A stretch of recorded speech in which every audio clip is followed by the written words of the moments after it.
Hello everyone. Hope you all are doing well and your preparations are going well for your boards as well as for your um, other exams. Just a reminder, in case you haven't subscribed my channel, then kindly do so, and please comment on the comment section so that I would know your feedback, how things are getting um, perceived at your end.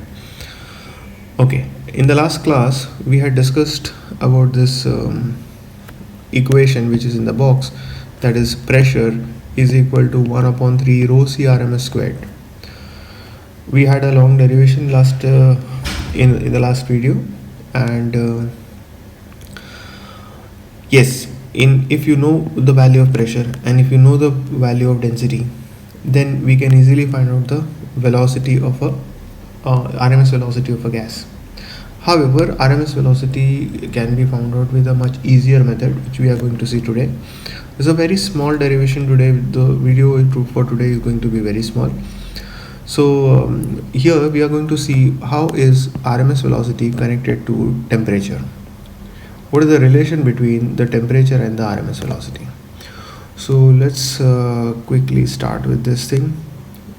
The relation between CRMS and temperature. So let's begin. Okay, so I'm going to use that equation which we derived in the previous video, that is pressure is equal to 1 upon 3 rho CRMS squared. Now as you know, density can always be written as mass per unit volume, so I'll just replace that thing.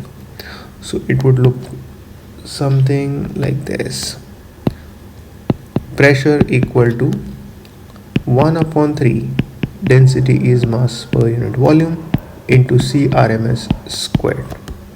So this is one of the equations which I got it right now. Now from here on, I'll just move this 3V on the other side. So my equation would turn out to be 3PV equal to mCRMS squared. Now, as we know that our ideal gas equation says PV is equal to nRT, I'll just replace PV as nRT. So in place of PV, I'll put nRT. So it would look like this: 3 nRT equal to mCRMS squared. Okay, now if you know this, I had mentioned while I was deriving PV is equal to nRT that N, that is the number of moles, is equal to mass of gas upon the molar mass. So this is nothing but the molar mass. Now I'll replace that N, so I'll get 3 in place of N. I'll do with a different color, maybe a green or blue. Okay, so I get 3. N in place of N I can write as M upon M0, that is molar mass, R as it is, T as it is, M as it is, and CRMS as it is. Now I can cut mass from both sides, so mass and mass gets cut. What remains is also I'll take this squared on the other side, so it will become a root. So my formula changes to CRMS. It would be equal to square root of 3RT by M0. So you see, my root mean square velocity, CRMS, is directly proportional to the square root of temperature. Now this is valid because if we have, if you see R is a gas constant, if you see R is a gas constant, molar mass for a particular gas is a fixed value. So for oxygen it would be 32, for nitrogen it would be 28 grams, then for helium it would be um, 4 grams, and for hydrogen it would be 2 grams.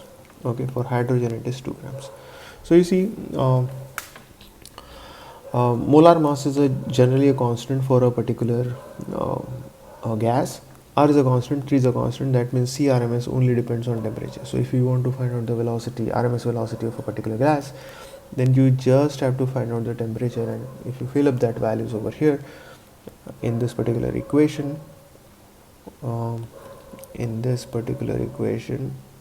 then we can find out, okay, what is the CRMS, that is the velocity. Now this is a classic example where, let's say, suppose if we have a room, let's say this is a room, and in this room there is an air conditioner. Let's say there is an air conditioner over here. I'll take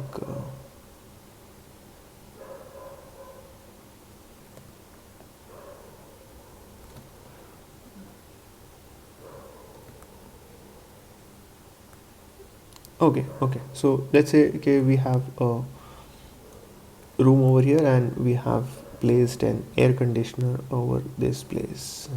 I'll do it a different color. Okay, this is an air conditioner, so the cold air is blowing from this air conditioner. Okay, this is an AC.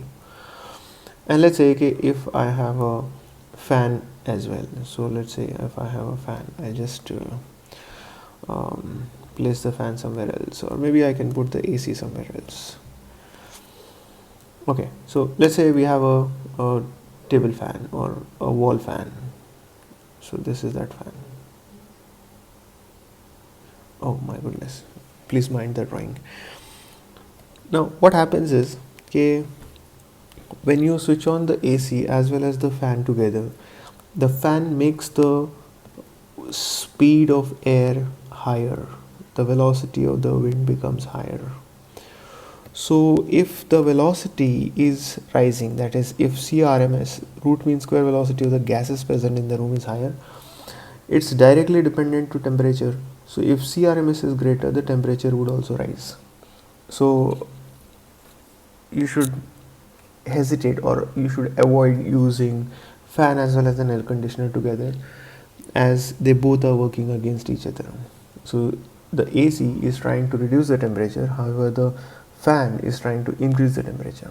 Now I understand that there are other factors as well which play role for cooling a room, or cooling a room, and whether we have to switch the fan on or off. It depends upon the size of the room, height of the room, volume of the room, the tonnage ratio of the air conditioner.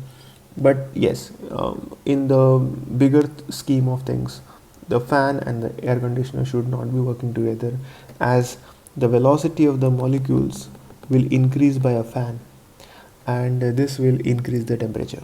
So lower the speed of the moving air, the lower the temperature would be, more cooler the feeling would be. Okay, so I hope this small derivation is easy at your end, and this is one of the relation which we will be using in future videos. Thank you so much. Do let me know in comment.